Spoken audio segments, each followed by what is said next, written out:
Put your right hand in the box.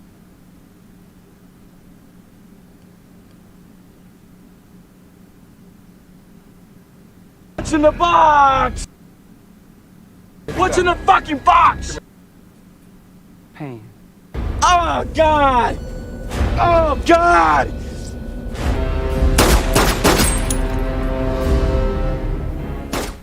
You're listening to Moviesucktastic.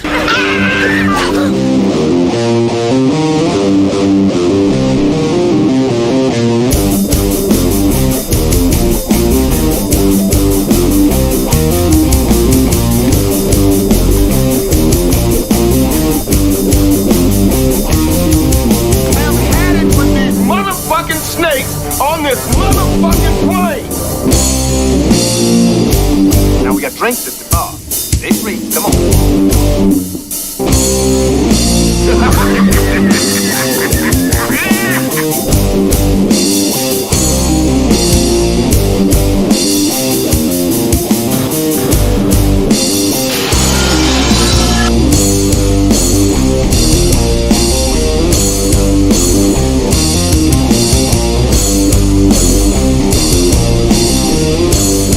I know it. It all sounds like some bad movie.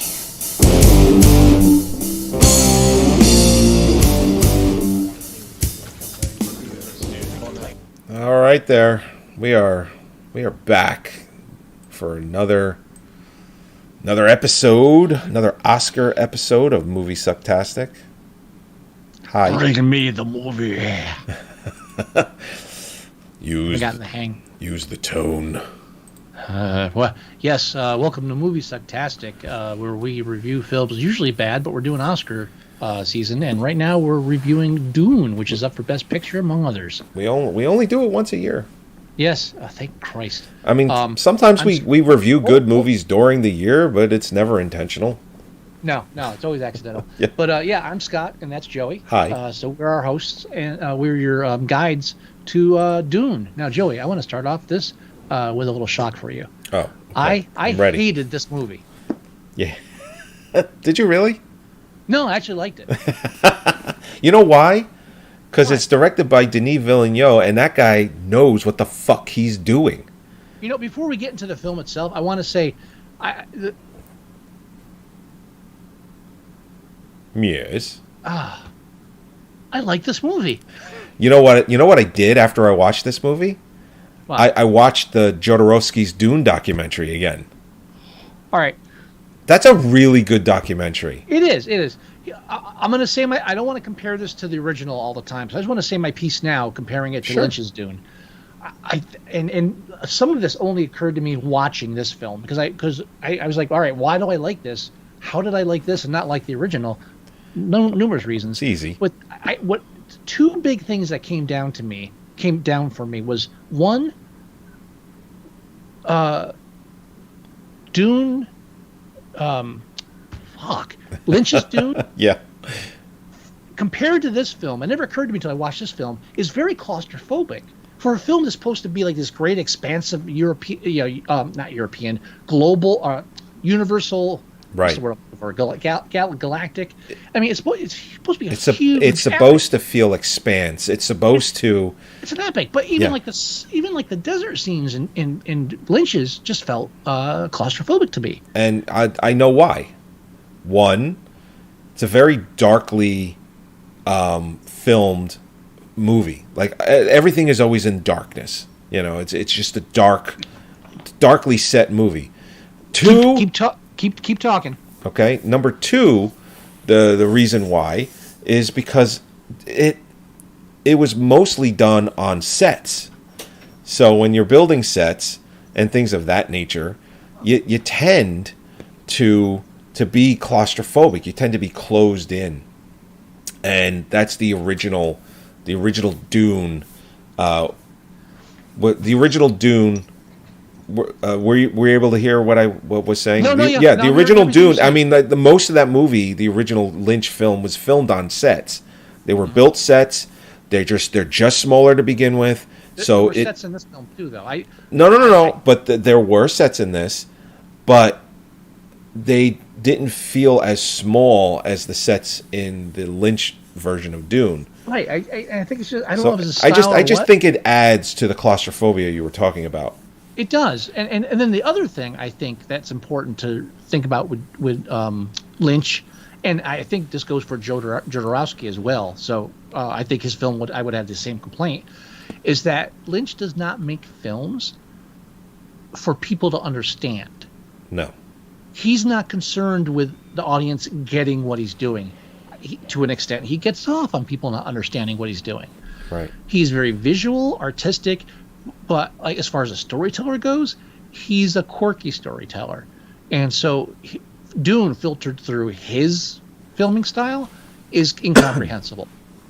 I was surprised that I understood everything was going on in the new Dune. Having Right? no, I mean having read the book, and there's so many You read the adaptations. book? A million years ago, yeah. Oh, okay. Yeah, I used to read more sci-fi at one point in my life.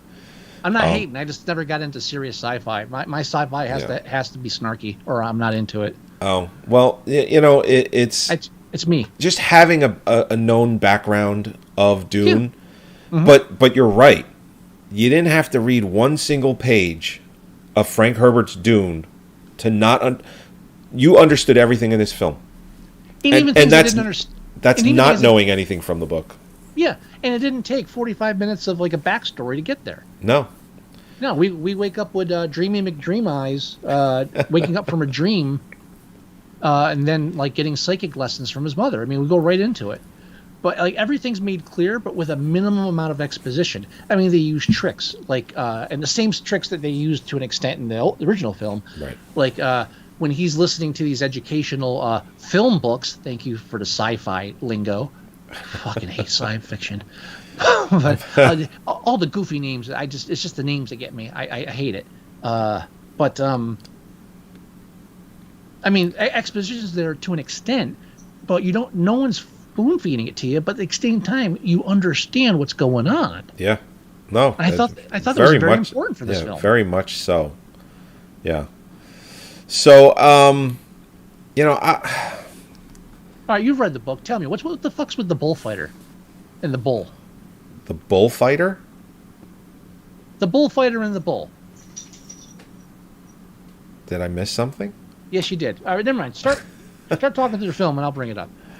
So, I mean, this is a. I didn't realize you'd read the book. This is a whole different ballgame. Yeah, a million years ago, dude. But still, you read it. Shut up. So anyway,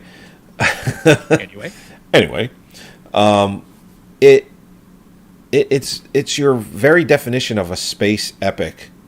You know, Mm-hmm. it truly is. It's one of the first. Because when was Dune written? In the 50s, I think. I don't know. I want to say it was written in the 50s. Probably, by yeah. Frank It Herbert. feels like it. Yeah, it's one of the first, and it's one of the most beloved. It's considered unfilmable by, in large part, everybody, and it was tried with David Lynch. The studios he filmed so much they released I think a 3.5-4 hour cut of it, and he Alan Smithied it because he didn't like the way they did it. Look at this cat. This cat's on the Lego table. I got a puppy under my legs. I know. I'm with you here. Jeez. And I have the door closed because we're doing the podcast, or else she'd be running around elsewhere. Hey, kitty cat. Hey. I just don't want her to eat any fucking Legos.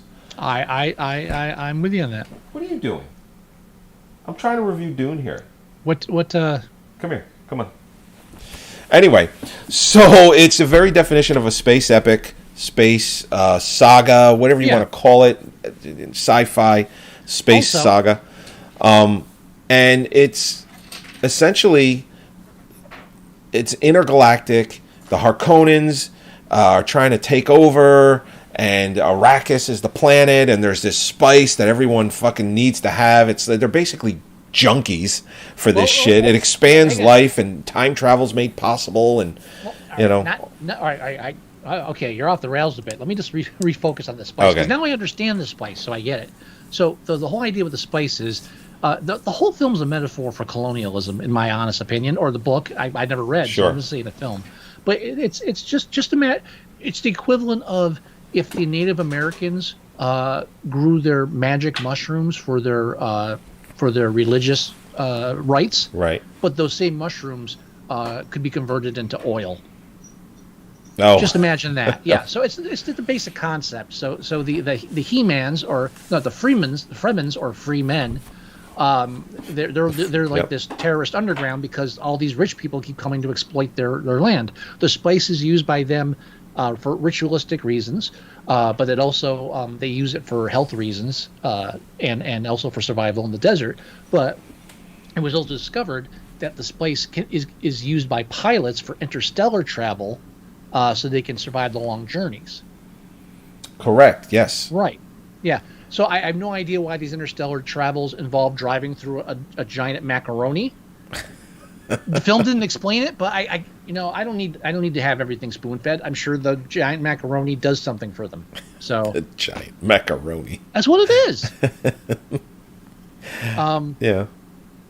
Yeah. So I mean, but again, I'm explaining Dune. Who the fuck thought? A month ago I was joking about starting a podcast. Explain Dune to me. I'm explaining it to you, or to the audience. I mean, or whoever's listening. Whoever. I mean, it's just so I'm excited by this. I liked this movie. I mean, Yeah. everything. And it's also, only part one.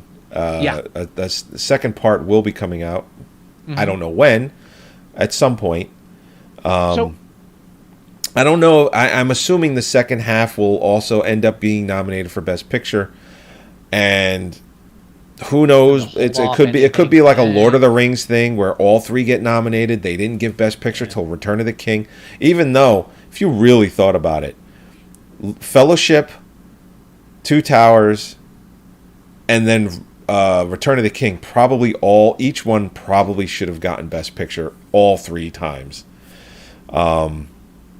Those were all filmed at the exact same time.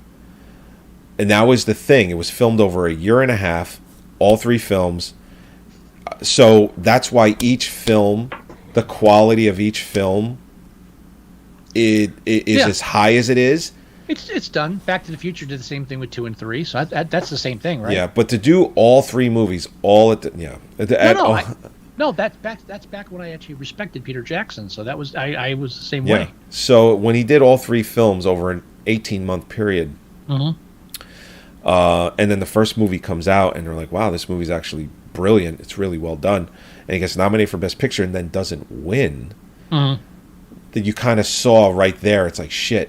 If the second one comes out and it's just as good, and then that gets nominated for Best Picture and then doesn't win, everyone at that point was like, "Shit! All right, they're just going to give Return of the King Best Picture because it's gonna for the other two." It has more to do with strategy and politics than it does recognizing excellence in filmmaking. So that's why it's all a fucking joke. But yeah, I mean, it's the basic story. Yeah, like you said, the Freemen are underground in Dune, and they've learned to live with the sand and the worms, and they know how to survive. I think it's and pronounced Fremen, but no, but I'm saying they're the free men. yeah, well, That's yes, what it is. yes, I get the It's take. a very very thinly Harkonnen harsh. Hark. You know, and then the Iraqi is Iraqi. Arrakis. Arrakis is the planet. And then Atreides was the good guy's name. That's Paul Atreides is the kid. Atreides, right? Yeah. So basically, the Emperor doesn't like the Atreides for some reason that's not explained. Is that explained later? You don't know. I mean, it's a power struggle. It's I want what's yours. An unexplained power struggle, right? Yeah. That's it. Yeah. So the Emperor pretty much sets them up for failure on Arrakis, and then there's a whole Messiah, Nemo, not Nemo, Nemo. Baron. not Baron Nemo. I was thinking of the Matrix. Sorry, Neo. It's like Neo, or just like another coming of second coming prophecy, and which is in the book. It's all in there. Yeah. So that's all involved because the son of the king. What was he, a prince? No, No. Prince. That's right, Prince. Because now he's a prince. I mean, was his father a king or was he a prince? No, I A little fuzzy on that. didn't think he was a Was- king. He was almost like prime minister type. I could look it up real quick. But he's not the emperor. Hey, it doesn't matter. No, But he is anyway, not the emperor. But so the leader's son, his mother is part of this religious cult, the Ganymedes, or whatever something, and she and because of that he has psychic powers. Yeah, yes, just she's a Jesuit. Jesuit, Wait, who, I think you're. wait, that- who? that's a wait, real who, thing. Wait, who are you talking about? The mother. Yes, Jesuit. That's a real thing though. Jesuits The are Ben real. Thing. is the Ben Gesserits. Not Jesuit. Jesuit. Something like that. It's not Jesuit. Jesuit's a real thing. I said Jesuit. You said Jesuit. Jesuit. at first. That's Sorry, all. okay. It's Jesuit. Okay, that's all right. I thought it was funny. Jesuit. Sorry, I wouldn't have brought it up, but it was hilarious. it's Ben yeah, so- Ben Gesserit. Yeah, so there's a bunch of psychic old women, and they're playing the long game. They're playing like centuries down the road. They don't give a fuck about Trump. They're No. worrying about like Trump Jr.'s grandchild. You know what I mean? Yes. So and they're all. That's why I finally understand the box scene now, because now I understand. It's like, oh yeah, this kid's got the power. If he's an idiot, he's gonna kill people. We'll put him down right now. I get it now. It's just a filmmaker that knows how to tell a fucking story. You know? Yeah. No. So I can overlook the fact that fucking Aquaman's there. I can overlook the fact that Guardians of the Galaxy is replacing Sting. I'm fine. I don't care about any of that. I never liked the first film anyway. But it's all, and also the acting, or even the directing. Like, I found myself caring for the characters and understanding the emotions. It's like, wow, that's new for me, because the original Dune, there was no emotion, there was no anything. I never felt. All I remember from the original film about the mother is that she gets kind of like slapped around a bit Yeah. in the Lynch one. I don't know if that's like holding to the book or She if gets it's gonna spit on in the Lynch one, which I believe was cut out and then put back in the Japanese cut. But I mean, just not Matthew McConaughey, Kyle MacLachlan. Kyle MacLachlan. Kyle MacLachlan just treats her like dirt in the film. Yeah. I thought, and it's just really fucking weird. At least in this one, I understand There was almost like this sexual, undertone to it too. Yeah, and I never understood it. And in this film, I was like, okay, it's like the mother-son situation, especially with the father dead, and the son feels resentment, and she's confused and she's protective at the same time. Like, she realizes that he's like bigger than her. I mean, I get it now. Just I was a excited. little spittle. It's just a little bit, yeah, that whole scene. That's from the Lynch cut. Yeah. Right, I remember the Lynch cut, like the whole poisoning scene. Yeah. With Brad Dourif, I just remember how comical it was, and I'm waiting for something similar in this, and then I was like, oh shit, this is really good. Yeah. It was a really fucking good scene. And just the tear falling from his eye twice. So because he's pretty much paralyzed in that chair. He's naked and paralyzed in the chair. And they Right. tell him that his wife and son are dead, even though it's not true, but he doesn't know that it isn't. And you just see a tear. And it's not even one of those tears where like they really zoom in on it and you see it. It's off to the side and a tear falls from his eye because he's completely paralyzed. And a tear falls and it's just like, it gets you, And then he tells him, he tells, like, he kind of mumbles a little bit to get him to come closer so he can bite down on the tooth to release the gas.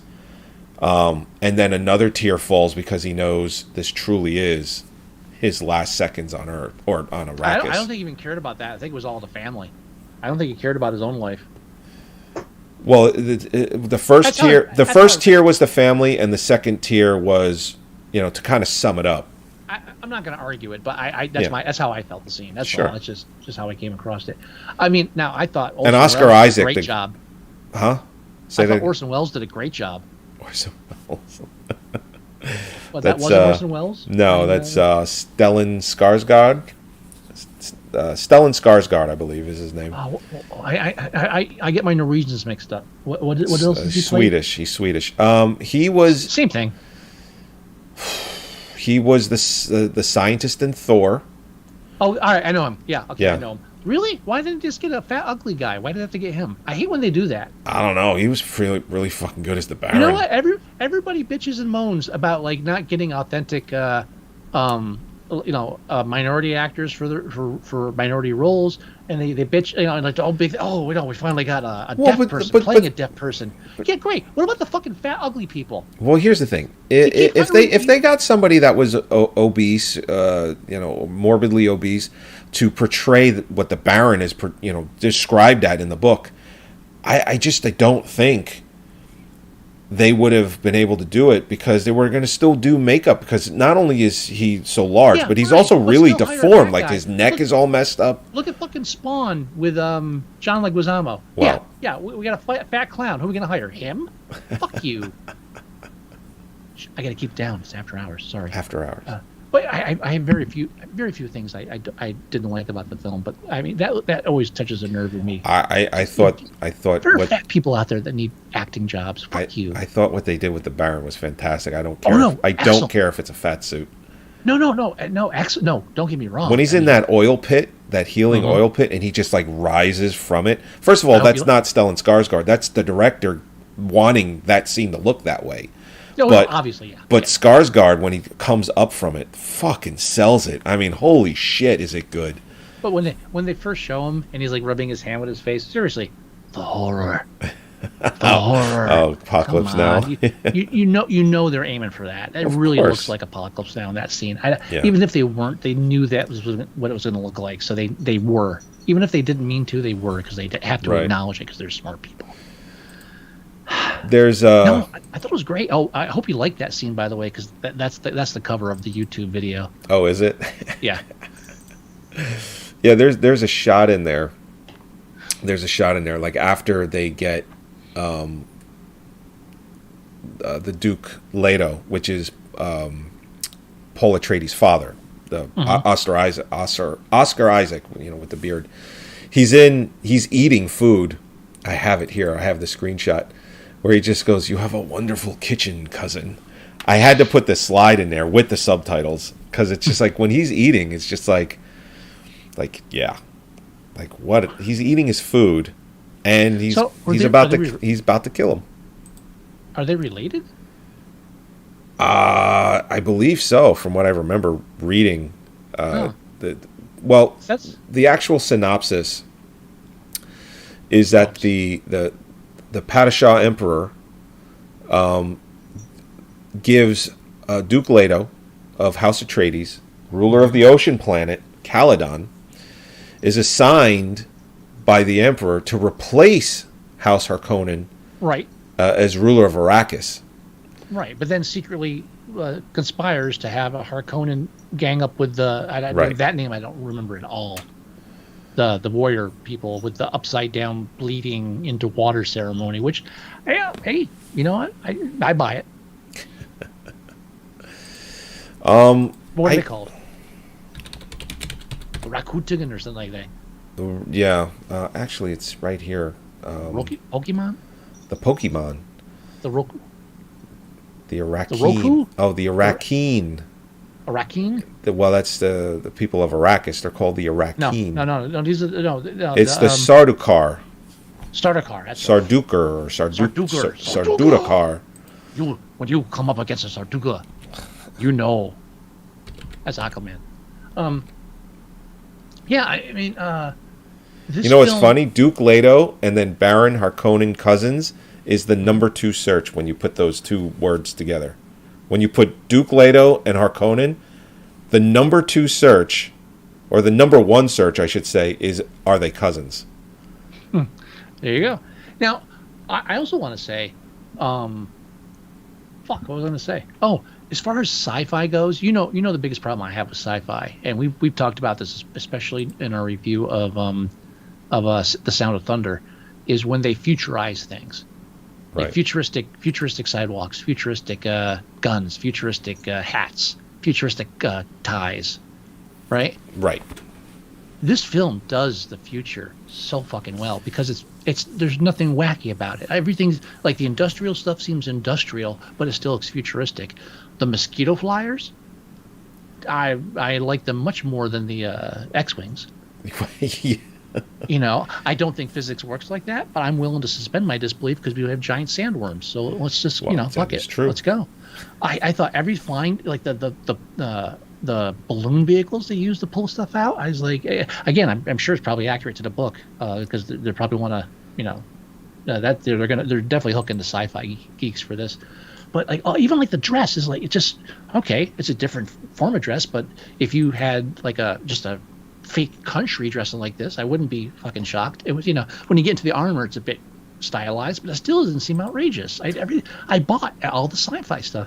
Now, if you compare that little the drone that tries to kill Paul, Right. to the one from Lynch's Dune, when you have the inside shot, you see like the little pendulum, like it's a clockwork thing. What the fuck are you doing? This one I was like, I bought. It's like, it's a little insect thing. That makes sense. And it's just everything about this film. I can't think of anything like the thumpers even seem more realistic to me. Oh yeah, when they put the thumper in the sand and then it's just like it's going to attract a worm. It's like I get it. It makes sense. It's like Tremors but futuristic. And when they tease the worm riding, like it seems much more realistic. And now, granted, we're talking about like 30. How long has it been? 35 years. It's 38 years. 38? 37. All right, let's round it down to 25. Because it was released in 2021, so it's 37. Let's round it down to 20. It's been 20 years. So the technological advancements in special effects have obviously greatly outpaced Lynch, but I honestly think you can blame a lot of it on the direction and not the technology. Yeah. He just went, and again, Aronofsky, he would have done the same thing. I mean, you remember the end of the documentary when they were like, yeah, not Aronofsky, I'm sorry, Jodorowsky. At the end where we were like, yeah, it wouldn't have looked anything like Dune. It's like, yeah, I mean, but I think that's why this is a whole. I'm not going to get on a tangent, but this is a whole era for genre films where we find, instead of just Hollywood exploiting these people, we finally got generations that grew up on the stuff and loves it that are doing it now. And so you have successful directors doing shit like Suicide Squad and Dune and other goofy things. We're seeing so much come to screen that we never would have seen 30, 40 years ago. And a lot of it's from 30, 40 years ago. Like when Preacher came out on TV, they've been trying to do that since I was in high school. Yeah. It's just, on the one hand, you kind of wish they would just go for some fresh material. But on the other hand, they are delving into new areas that mainstream has never really dared to go to before, because mainstream is now streaming and everything, and you can survive on a niche. You couldn't survive on a niche audience in the 80s or 90s. You can survive on a niche audience now. You can make billions on a niche audience. Just ask PewDiePie. Yeah, true. And then punch them for me. Oh God, I would love to punch him in the face. Not hard, but just enough to sting. No nose breaking. I get it. I was about to say he's just a kid, but I was like, he's probably fucking in like 30 now. I don't know. PewDiePie? Yeah, probably. Yeah. According to the literature here about Duke Leto and Baron Harkonnen being related or cousins, according to literature here is Duke Leto is the cousin of he comes from royalty, and the Baron Harkonnen was always jealous of that. So when he calls him cousin, he's referring to the fact that he is the cousin of royal blood. Okay. So it's like a little thing. It's like I don't remember that in the book. Like I said, I've seen how. I actually probably shouldn't have said I read it because it's been so long. I don't remember a lot. You still read it though. I think you get credit for that. I read Atlas Shrugged. I don't remember half of it, but I read it. So I give you credit for reading that.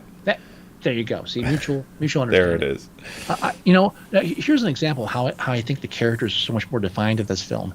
One of my favorite parts, and it's so subtle, is during the box scene, which I was waiting for because I wanted to see how they did the box scene. And when they have that famous exchange of what's in the box, just pain. Yeah. His response in this film was like, And I thought it was great because it didn't even occur to me until then, not too much. Like normally when you have that kind of character arc, you're doing a character arc from, unassuming and meek to taking a heroic stand. In this film, we actually start with the kid who's been trained to take control, is actually a little bit fucking cocky about it, and learns humility and reverence through it.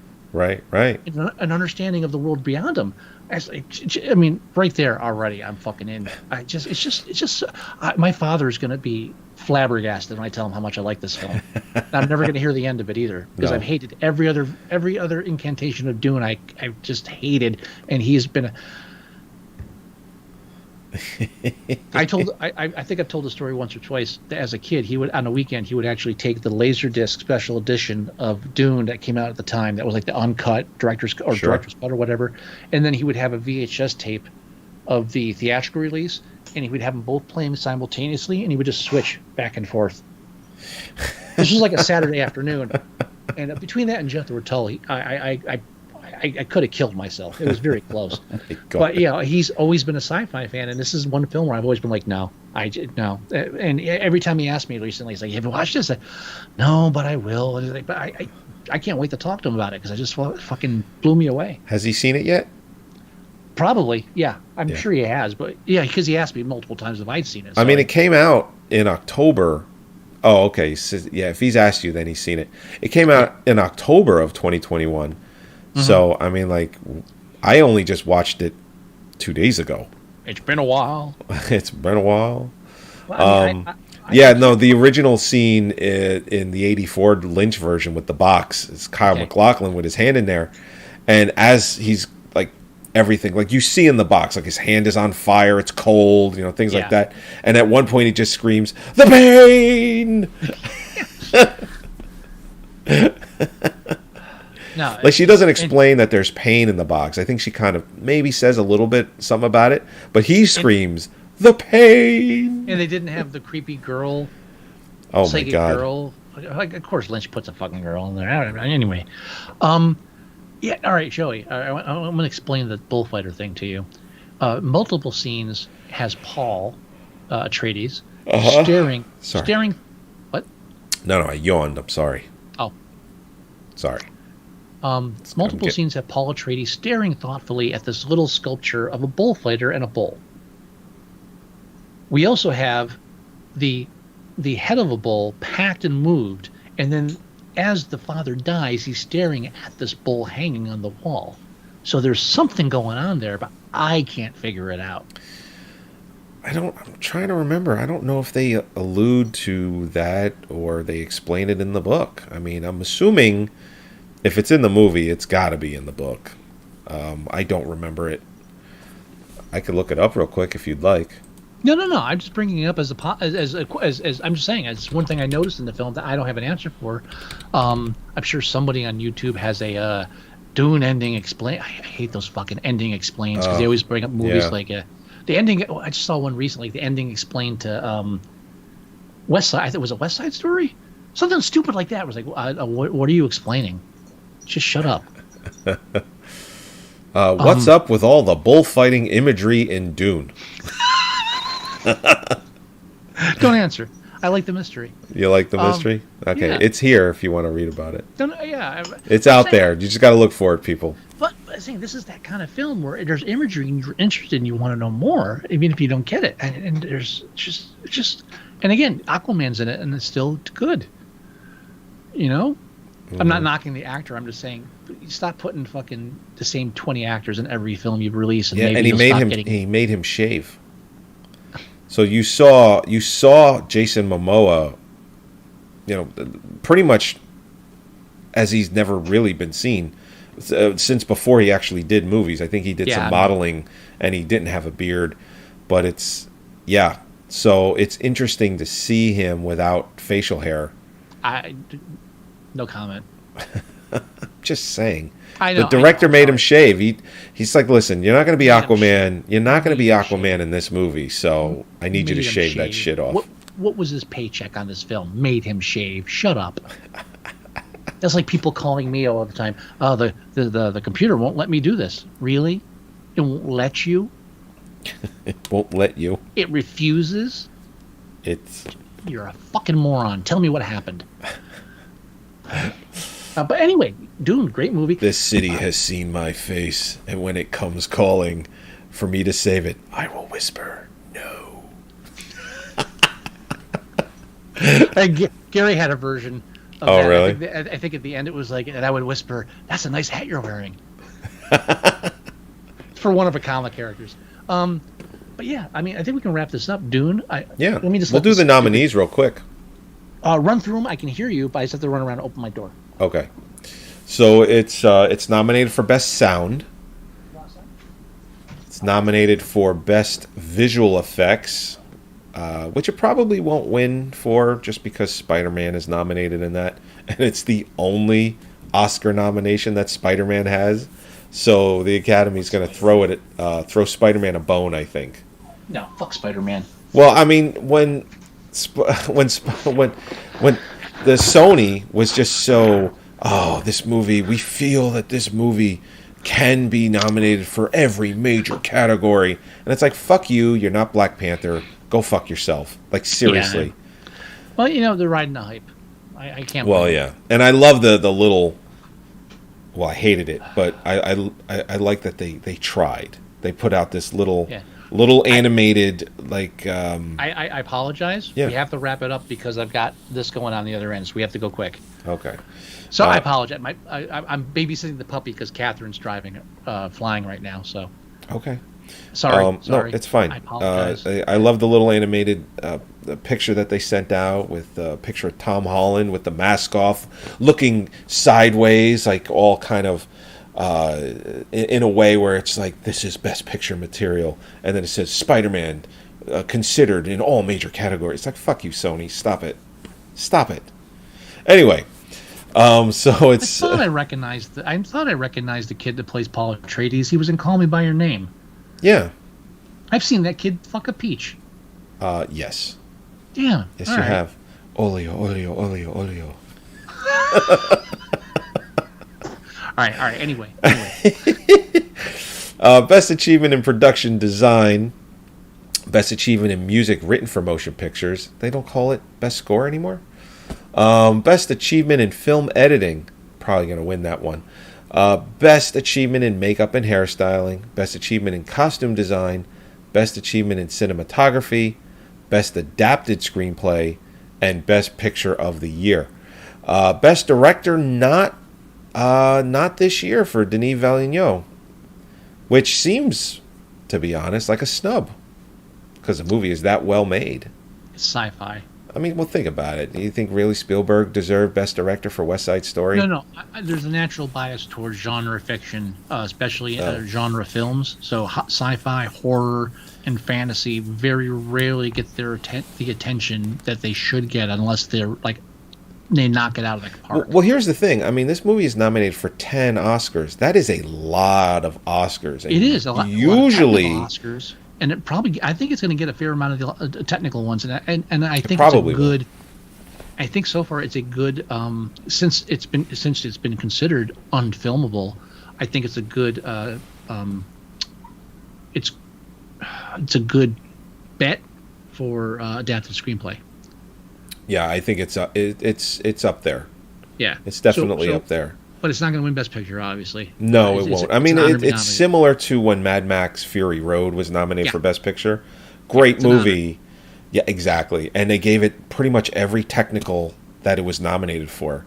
I think it's going to be the same thing with Dune. I think it's going to be an excellent film. We can't give you a Best Picture, but you're going to went wrong away with a lot. And depending on how the second film is, if it's that good, or if the conclusion is done in such a way, it could win it at that point. Yeah. You never know. So yes. we went to the rate it. Ooh, I can't go anything under an 8 on this. Ditto. Yeah. Ditto. Solid 8. Yeah, it's a solid 8. I could easily be talked into a 9, but I'm happy with an 8. I feel like an 8 just because it's sci-fi. Okay. I'm sorry. No, 8's. I'm good with an 8. Yeah. I am. But the only reason I wouldn't go for a 10 is because I don't know. I have no reason. 10 is perfection. Right. You know? Believe me, this film blew me out of the water, but I can't give it a 10. But I think it's a very strong 8. This is my favorite film so far, of all the ones that I've seen. And West Side Story has taken over as the one I like the least, even more than Drive My Car. So far, West Side Story is the only one I didn't like, so I'm gonna have trouble at the end. Yeah, Drive My Car was the one where it's like, oh, fuck this movie. And West Side Story has taken that over.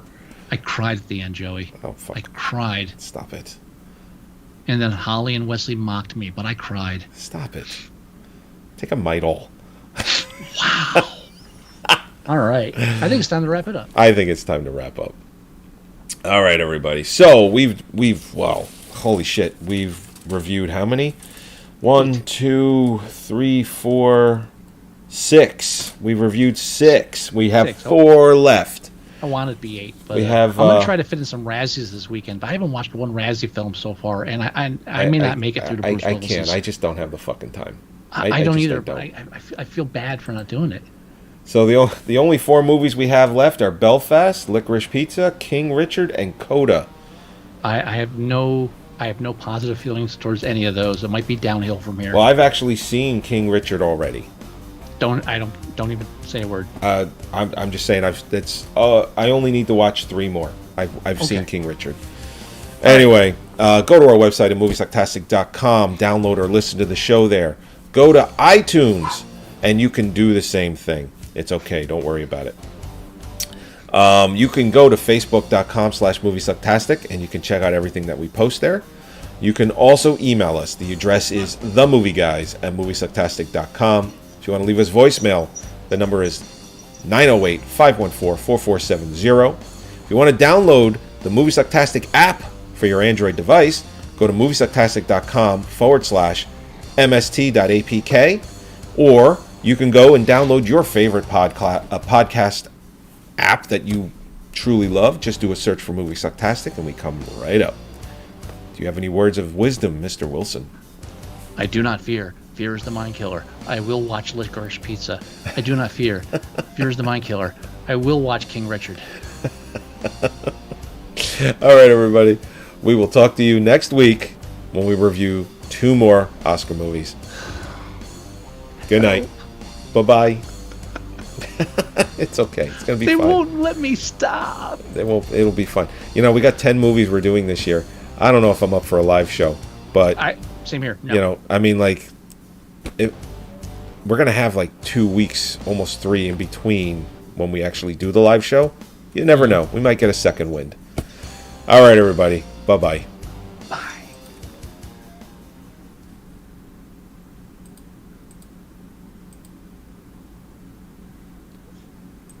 Okay. What's up with the puppy? Whose puppy is it?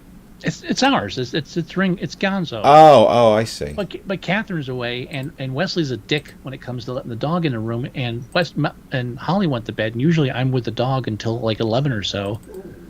But since I'm in here locked up, and Wesley won't let him in his room, he's out there whining at the door, and he's gonna wake Holly up. And I'm I don't know. I wouldn't allow that kind of thing. It's like, listen, you wanted the dog. Yeah, you need to fucking contribute. Believe me, I've said that. Well, he's also he's working full time now and actually got a promotion, so I think he's getting to fool himself about why I have to do things around the house. So, oh please, we're getting along great. It's not. Oh, I mean that's good. I'm not saying